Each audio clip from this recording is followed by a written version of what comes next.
All right, good morning and welcome to today's lecture. Um, Today I want to go over some photogrammetry methods because it's quite a cool way to kind of sample environments. And here I just put together, let's see, together with some quick stuff just to show that it actually, you can integrate it quite well, even if you do your own like really basic. I did this one with like iPhone X camera. Um and A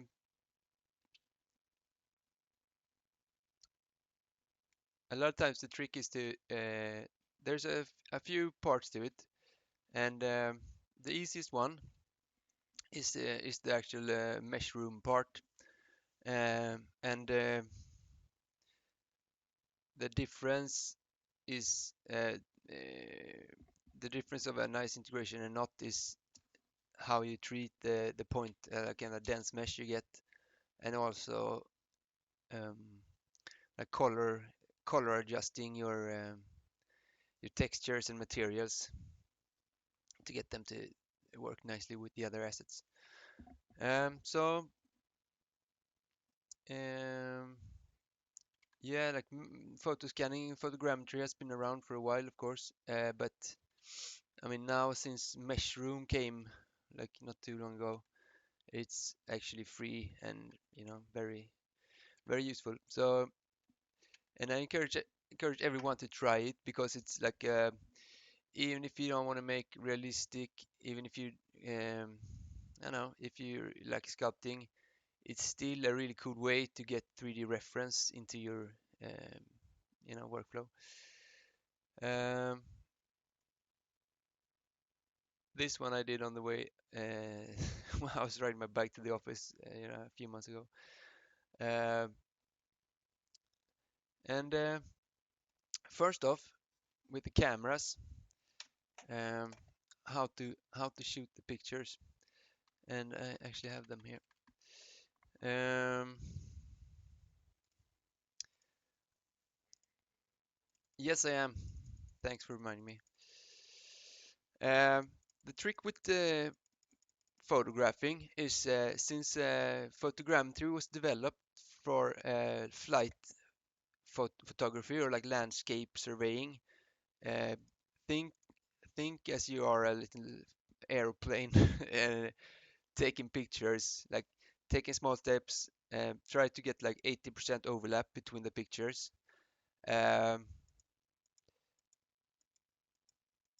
you can like turn the camera and stuff like that, but try to be, like take small steps and shoot a lot of pictures. So like to make a nice organic scan like this one, okay, medium advanced maybe. I take 100 pictures or 99 actually to be exact. But to make like some, if you plan to use like for organic stuff, you can use it's very nice to use um, the actual points that you get because there's a lot of grip, so to speak, in everywhere, and you have you have this noise that's characteristic for organic. But for um, hard surface stuff, I recommend like completely remodeling. Um, so I'm going to show both approaches and how they turned out. Um, so this is a street box, kind of,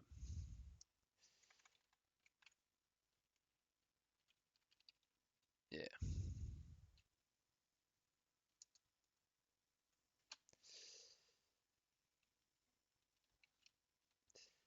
like this. And there is some. This one was just a kind of not very serious, but still, um, just to show how easy it is to get if you These are just like two beveled boxes actually.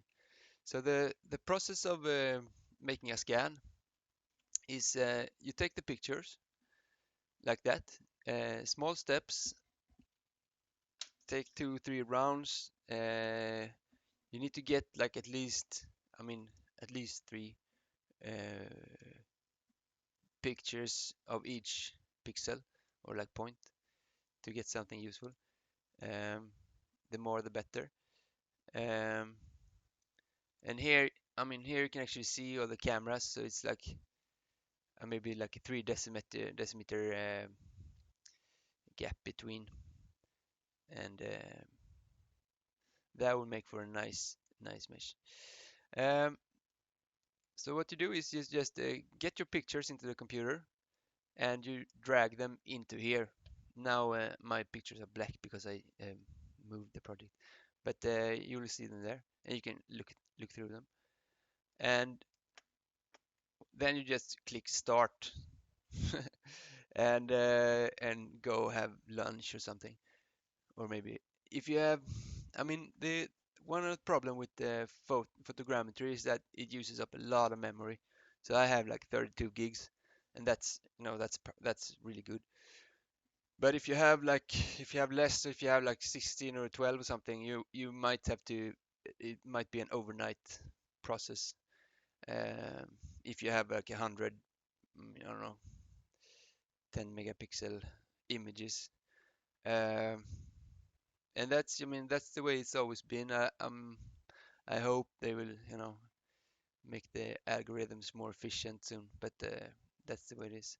So if you have enough memory, like this one on a 32 gig machine is like 45 minutes, and on my laptop, which has 16, I tried it and it was like 8 hours. So it's a big difference if you have the memory. And I mean, it's just a point to keep in mind. So if it takes a long time, or if you have not too much memory, just put it overnight. Uh, all right. So I've prepared this one because I don't want to have you sit waiting around for 45 minutes. But yeah, bring it in here, drag the images, click start, go wait for a while, and when you come back, hopefully you will get something that looks like this. Because the nice thing about Meshroom is that it has lined up uh, all these like different functions required to do it is already set up. You can probably mess around a lot with it, but the only thing that I do is that when I get this place, I will get the high-res mesh, and I can click down here. At least if I have it.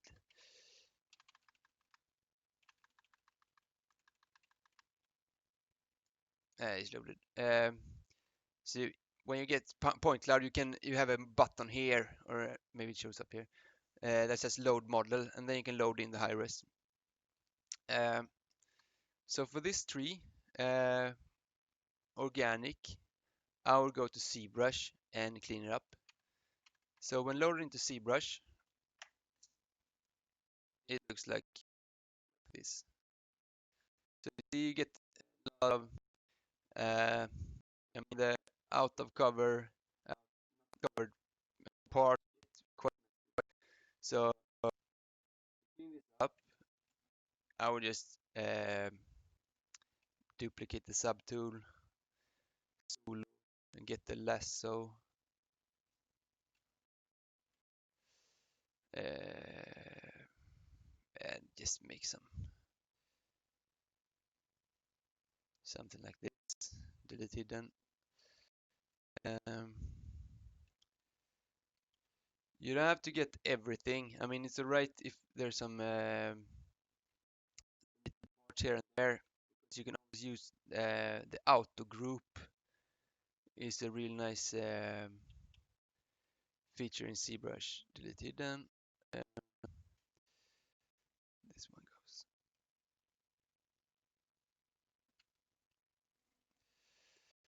So you see, you get all these kind of small chunks, but yeah,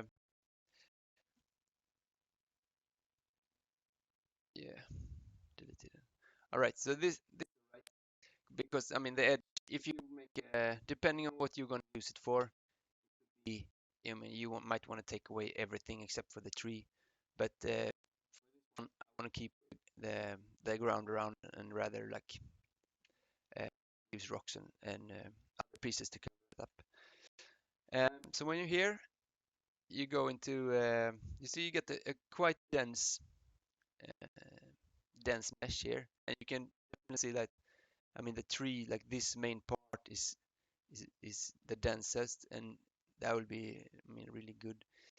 Um, but the thing is also in this, if you just do the point data on this one for color, it will get not very good looking like around here and all these pieces around. So you want to reproject the texture. So you want to take this kind of high res nasty dense mesh and clean it up um, and texture it nicely, and then get it back into mesh room and reproject the textures. So um,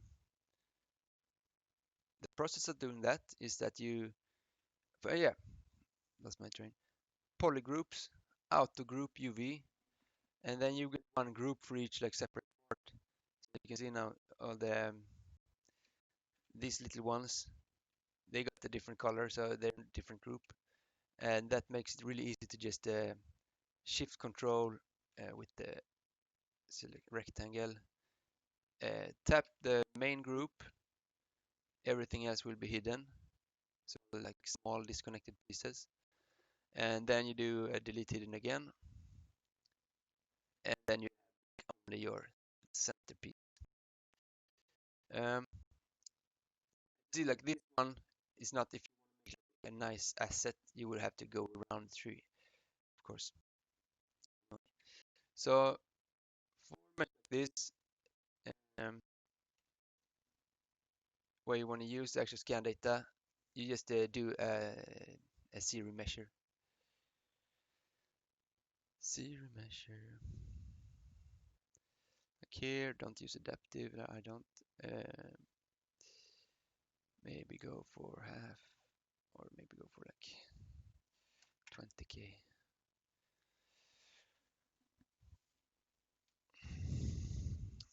And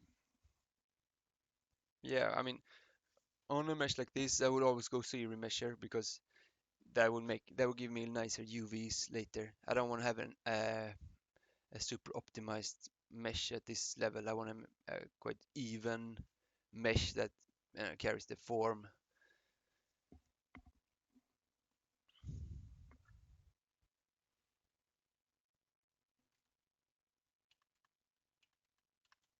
Feel free to ask questions if you know, like anytime. So this one worked really nicely. So you see, you got this like very even, nice edge flow that really it carries the shape of the tree. It's very good. So from this one,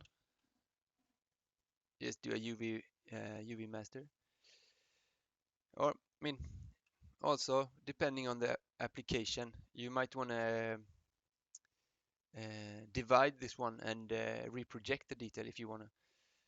Um, this would be like a mid-res asset, but if you want a high-res asset, uh, take away. Oh yeah, I got it here. Actually, what I would have wanted to do was to duplicate the subtool and keep the clean up high res. See if I got it here. Yeah, no,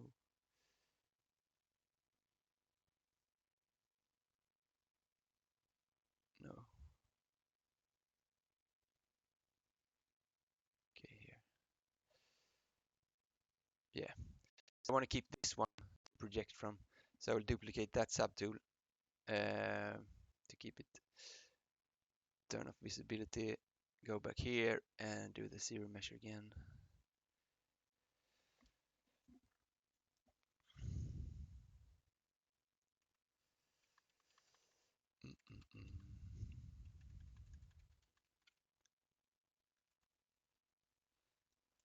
All right. Do some elevator music.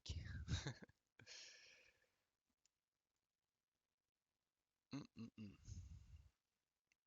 Yeah, and also like please keep posting your progress in the show your stuff. I mean, it doesn't have to be finished because it's a lot easier for me to make like meaningful lectures if I see what you're working on.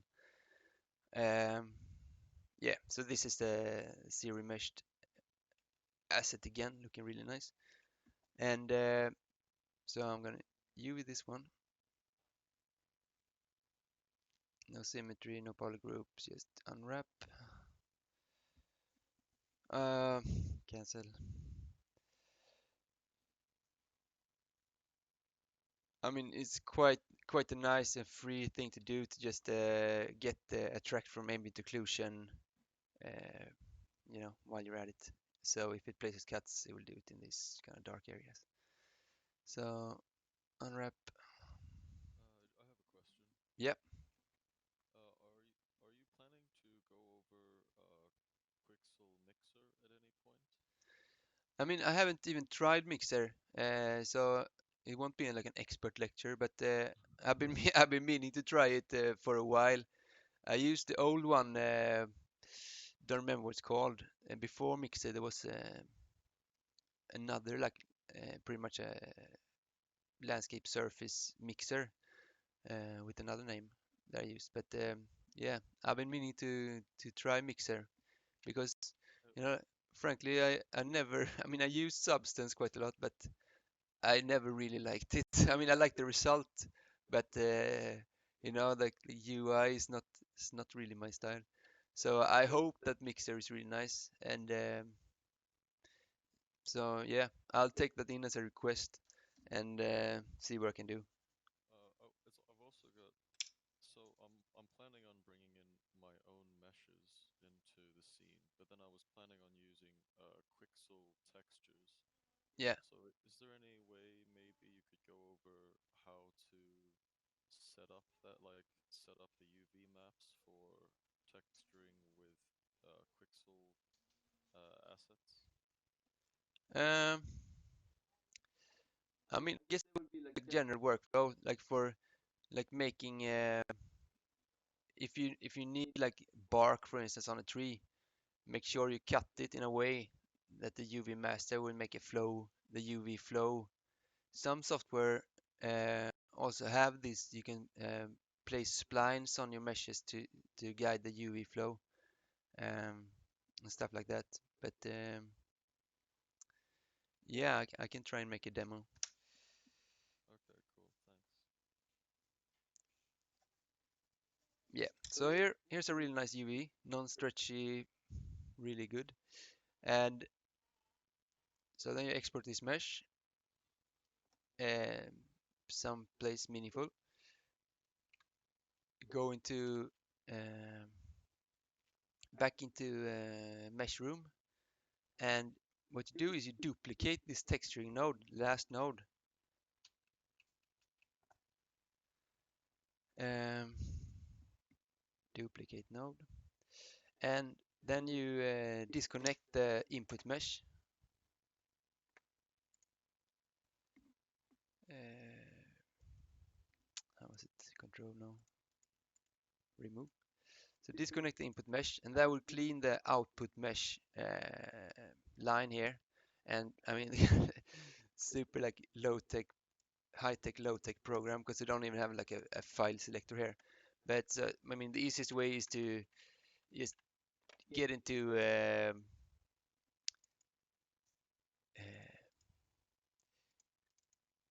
your browser, find the mesh wherever you put it, and copy the path and paste it in here. And then you just select this last node and you click start again, and it will just kind of do this texturing step, and you will end up with the mesh uh, that looks like this. Let's see, like this. So, and that's I mean, for the amount of work put to make something like this. Um, I mean, it's not much. So, um, I recommend you to try it. I mean, the trick is to take quite a lot of pictures and also to be ready to, be kind of handy with the cleanup. So do those like few steps in ZBrush. Um,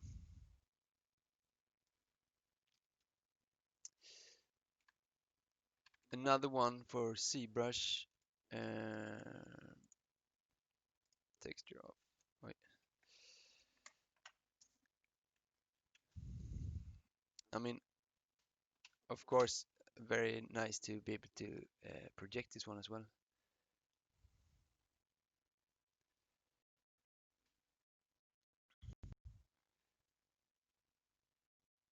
I got this over here.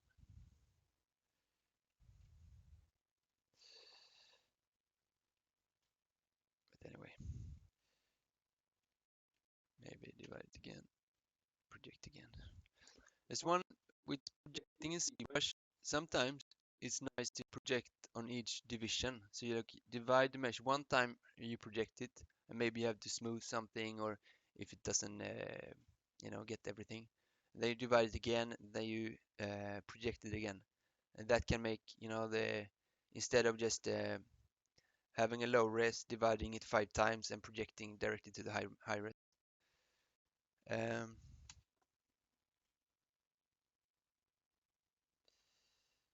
so now we're heading for like 4 million. And yeah, I mean, this, of course, here you can take the high res, and if you do like substance painter, I mean, you could just get into import, export the high res as well. You don't have to do these steps and projecting. Um, right, so that's the organic method. Um, I'm gonna do another one with a hard surface or like a simple, like the box, um, because for like straight surfaces and you will always get this noise, and a lot of times you don't want that. um, so I'm going to do this in Houdini, but it's going to be, I mean, of course, exactly the same for, or almost the same for any software. um, so one problem with the scans is that you get, I mean, the orientation of the mesh is something that's not right. It's quite random. um, so what I do here is that I do a transform node.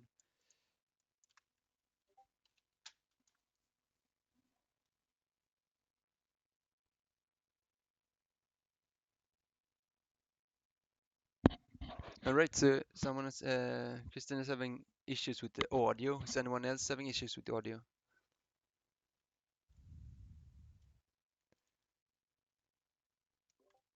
A little bit for me as well, but I think it's mostly because of my internet connection. So I think the video will be fine later.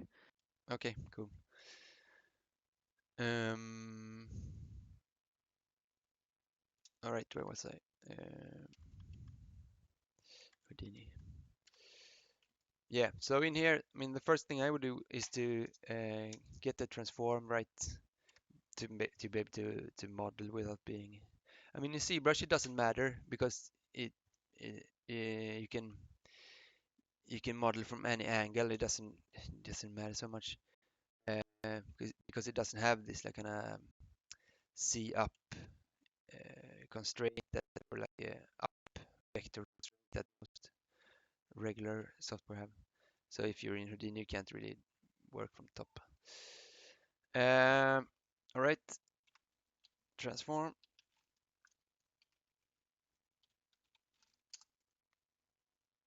and just rotate it.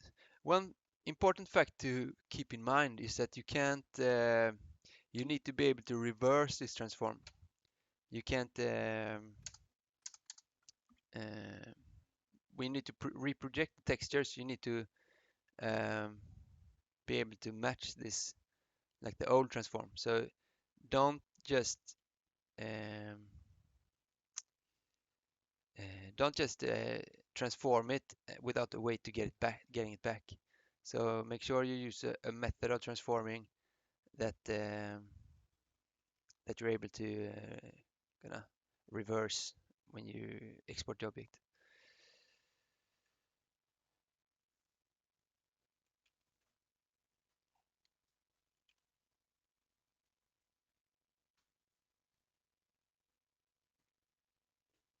Yeah.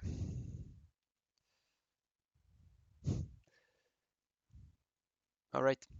So much easier, nice to work with. So for these ones, I mean, it's even a practice to see like how little you get away with. Um, box. Like I did only like really simple boxes, just beveled edges, UV them, and reprojected textures, and I was happy with the result. So don't overdo it. With photo scan like this, is the textures that carry the makes the show, so to speak. Um,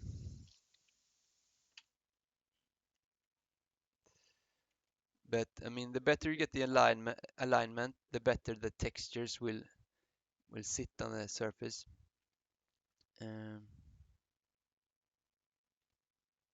yeah, I'm not gonna do like perfect poly modeling because that's that's too basic for you guys.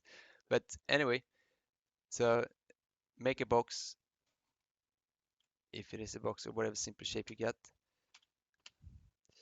Uh, box.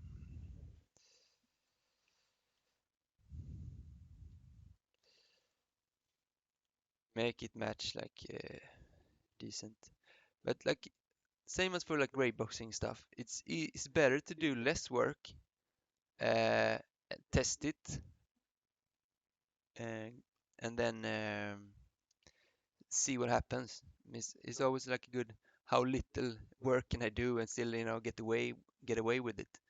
Because if it looks good, then you can just move to the next asset or just work on your scene. But same as for uh,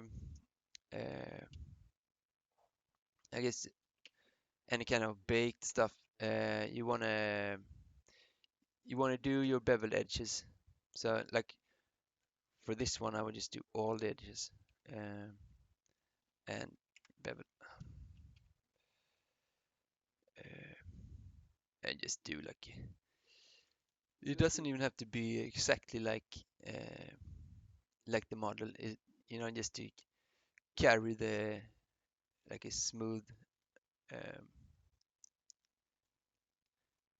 to get the detail in, not be completely sharp, because then the bake will not look good. The texture reprojection is kind of similar um, to baking. Um, so this one is prepared too, but same here. What I did was I duplicated the texture node, um, inserted my new like exported mesh, uh, retransformed, like back into this weird orientation that it was, so it matches the output of Meshroom. And then, oops, switching between pen and mouse all the time. And then just click start. And as you see, I mean, compared to, I mean, painting a texture, you get all these like free, it's like a sample. To me, I see it like photo scanning is like sampling if you do music, and playing your own instrument is your own sculpting. So here I didn't even do the kind of the steel pipe in the back here. I want to do that, but haven't done it. And if you have enough pictures, you get like sharp results like here. And on the side here, I mean, I would need a few more because it gets a little like blurred if you uh, also about scanning, shiny objects are really hard. Uh, so if you have like the old photographer trick is if you have a really shiny object, if you can paint it or like a, like use some powder or something like that to make it not reflective, then you can do it. Uh, but I mean, for like really like shiny, uh, like if you're doing a car, for instance, you get a really messy result. I mean, you can use it for like to get the proportions in there, but you can't actually use the mesh. Um, and that goes for like most like hard surface. You, I mean, of course, you could um, see if I have the point cloud result of that one. Um, yeah.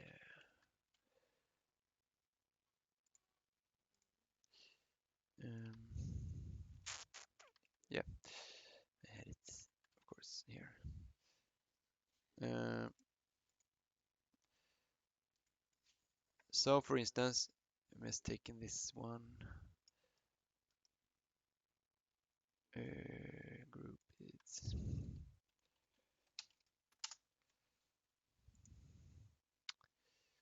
bounding.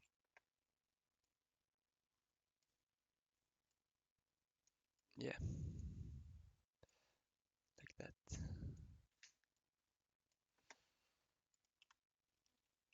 Blast. In Houdini, the delete node is called blast. So I mean the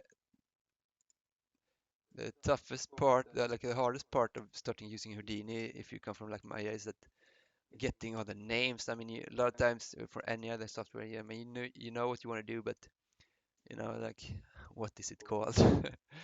So like, I mean, for some, depending on the look you're after, I mean, it could be really cool to get all these small like details, but I mean, a lot of times you would like a clean mesh and just project the textures. Reduce and also for like 90% of my reduction needs, I go to ZBrush. Um, and like I said, like for non-deforming hard surface stuff with some weird details, a lot of times I go decimation master, and for organic stuff or stuff that needs to be like deforming or anything, I do zero measure. That was 20%, like 1%. Yeah, so I mean, you always get this like a kind of wavy, uh, not too exact mesh, but I mean, I've seen scenes or like styles that work with this. So I mean, if you make this like in a pseudo realistic trash look, then maybe you just take your scan data. Like I said, I even saw this uh, music video that was really cool where they used the actual point data, and he said they did it in real time. I don't know if it was Unreal, but anyway, uh, it looked really cool. It used the point data and like kind of exploded it and morphed around. Um, all right, and just to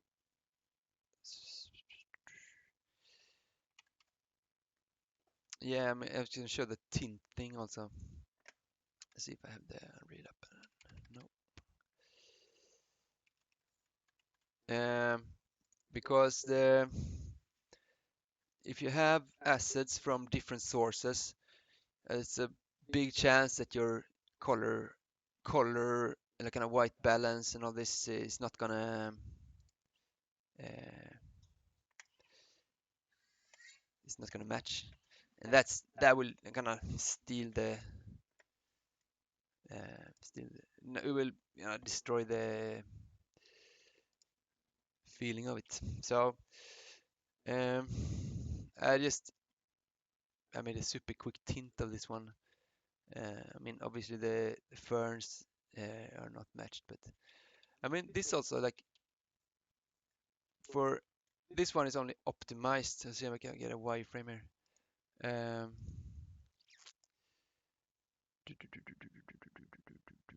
lit, unlit. I'm not sure. Um, I mean, this was a really quick one, so it has some problems. And I didn't remake it. I didn't remodel it. But for a street corner like this, to make it nice, I will of course like remodel it. And it's so easy because it's just like a bunch of boxes and some, I mean, deformation. Uh, but I mean, this is the kind of the trashy look. But still, I mean, to get these textures in, I mean, if you're making like a small, like city, urban, uh, I mean, perhaps not for your main, main scene, like main attraction, but it's a quick way to uh, get some assets. And I mean, you could just steal the textures also if you wanna.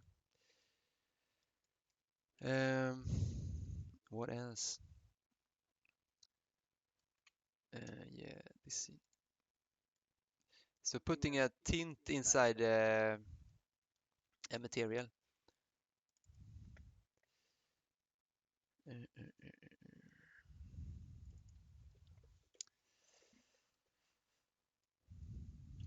let's take this one away.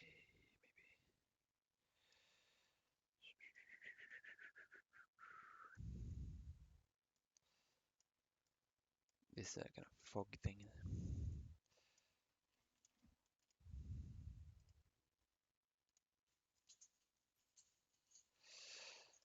Um, to apply tint is really easy. Uh, and for this one I have, so here's the base color. Oops.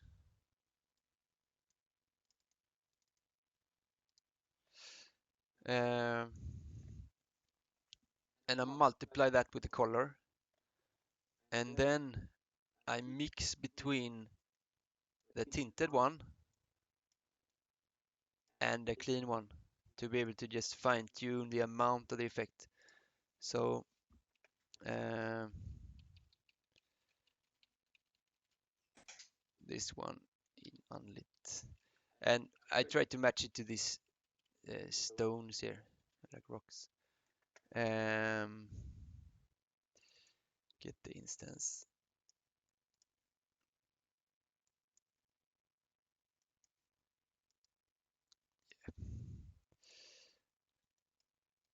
So of course this is too much, but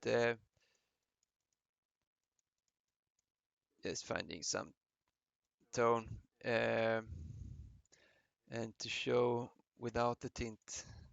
It was a bit like blue, so compared to this rock here, you can see that it's not a match at all. So just uh, putting this warm tint on it. Oops.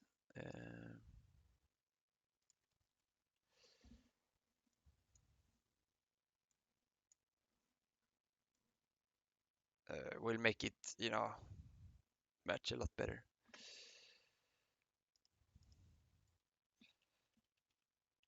And I mean, of course, this one is this is not complete, but I hope you get the idea and get inspired to go out and do some photogrammetry. And I put it with some other scanned assets from Quixel just to show that it's easy to, if you tint it right, you can actually mix and match and use some assets from libraries and also use some assets that you scan yourself or model, of course. All right. Do you have any questions? Did I miss anything?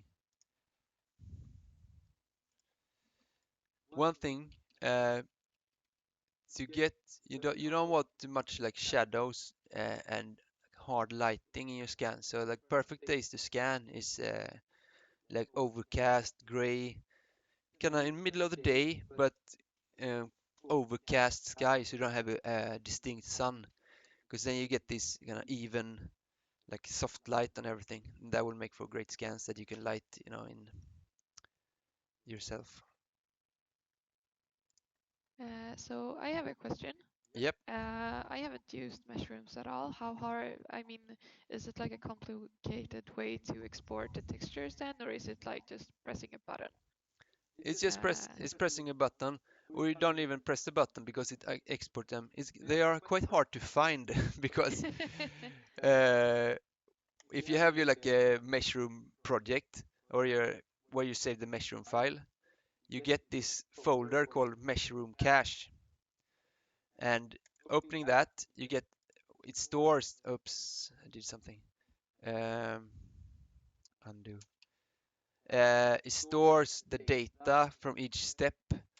So you see all these nodes like camera, init, feature extraction, and so on. And you get it stores the data of each step here. So, and the one you want is the one called texturing. And here you get all these nice descriptive names, EFBB2916CEB, blah blah blah blah. Uh, and then you should get the latest one. You can actually go into the if you click the node, you will see like, so this is one, the CEBD folder,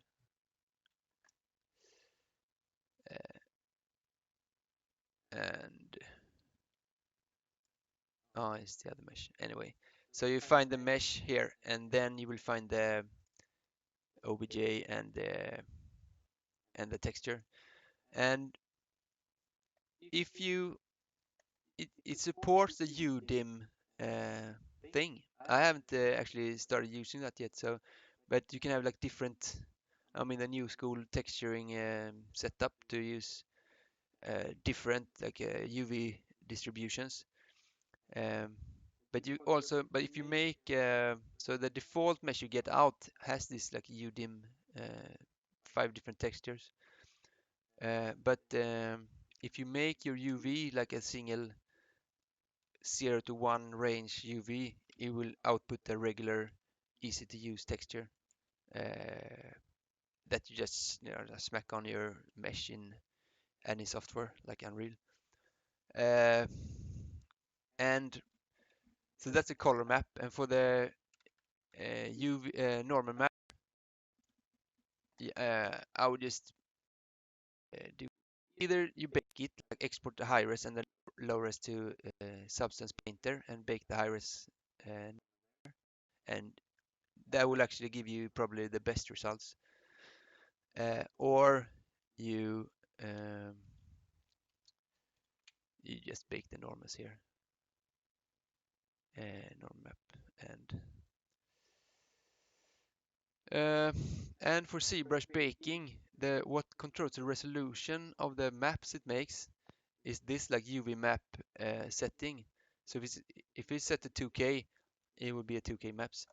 But it's good to know that ZBrush does not have like really good anti-aliasing. So like always make like higher resolution maps than you need. So for like production, use the like 8K and then res it down in Photoshop or Substance to get nice details. Okay, so is there any other settings we need to change in mushrooms before we start, or can we just go with the like default settings? Just go with default. It's the Yeah. default settings are really really nice. Just throw in your pictures, click start, and see what you get. Oh, sweet. Yeah, I mean the only one that is not completely obvious is that when it's finished, you see this point cloud, and I mean you might want to see the mesh, and then you have to click this load mesh button, and that's it, and you get the actual triangle mesh.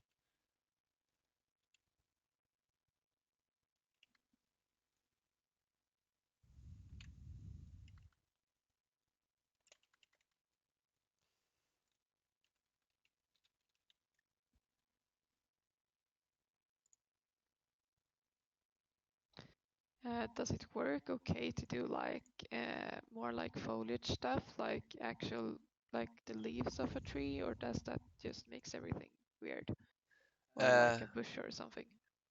it's very hard. Yeah, Probably not very nice. yeah, Static stuff is a thing.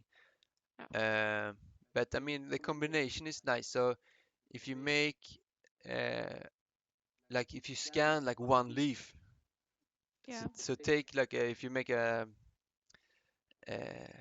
fern or uh, yeah like any tree, take one leaf or a couple and try to scan them like indoors or when there's no wind so they don't move. And then you can use them to create these kind of foliage branches and all that. And then you can combine that if you have scanned the trunk of the tree, for instance. Sounds more, uh, yeah, like it would work better. Yeah, because I mean, if it moves even a little bit, it will get uh, smeared out, so it would not be nice. Um, I haven't even tried leaves, but I think all like moving stuff is it. I mean, it requires the pic. It tries to match pixels. So um, if it moves just even like a small bit, it will not make a nice scan.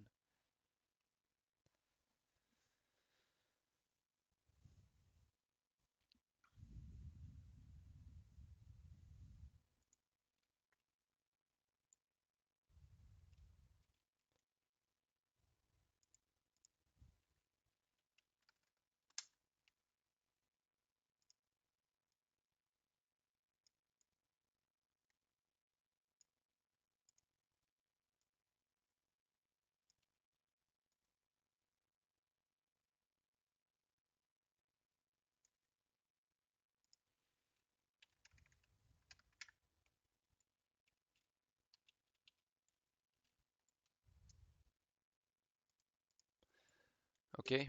Um, any questions?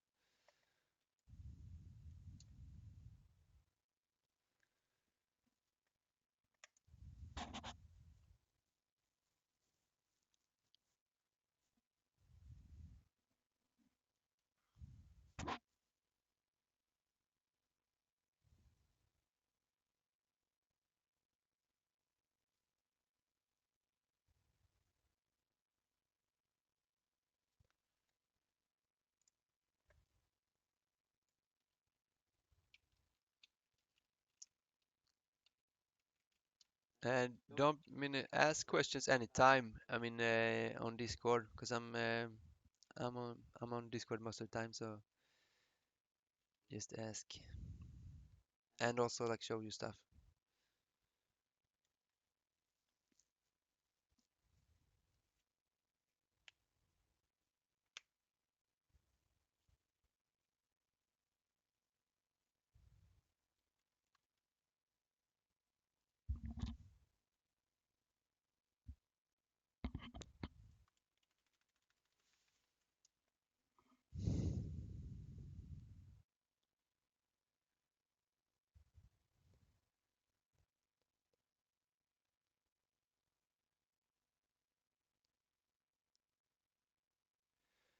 And two more, three.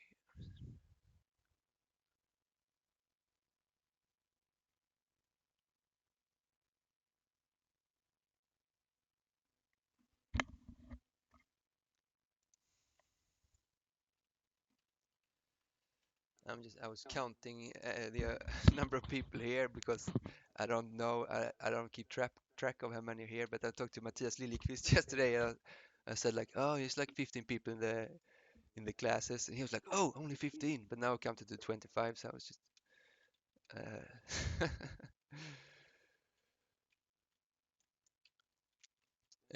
I mean, this is also, I mean, this is just a super quick scene, but I mean, being kind of bold with the lighting a lot of times helps to tie a scene together. Um, um, because you get this kind of common tint to it. I need to make an alien abduction scene. Hmm. I mean, do you think that photogrammetry will kind of take over the traditional forms of modeling that we're using now? Uh, Not really. I mean, it's like you have motion capture, but you still, I mean, do a lot of animation. So I think you will add, I mean, to me, like if you wanna, I wouldn't start animating a realistic human, for instance. I would just use mocap, and same for a realistic rock. Uh, Scan it, you know. But at the same time, when making games or like cinematics or whatever, you a lot of times make fantastic stuff that you can't see, can't easily find. Um, so there will always be a place for, like making sculpting or creating models in, uh, you know, by Yeah, hand. yeah. But I mean, and also it's a nice. I really like photogrammetry, but I like sculpting too. And as a you can combine it. Like you have this. I just made like sculpted a bit on this tree and made some stylized variations um, too. And I mean, like just playing around in substance, making something else. I mean, it could turn out to be some alien thing Hmm. um, somewhere. I don't know, but I mean, it's cool to try techniques, all not to like be afraid of new stuff and um, I mean, having access to mocap, having access to um, photo scanning. I mean, up till kind of recently, I mean, the software photo scan, for instance, costs, I don't know, like it costed like 50,000 or something Swedish. Uh, so then, of course, I mean, it's not very practical for like regular artists. But now that you get Mushroom, that is free. I mean, try it out, have some fun. Will do, will do. Yep, cool.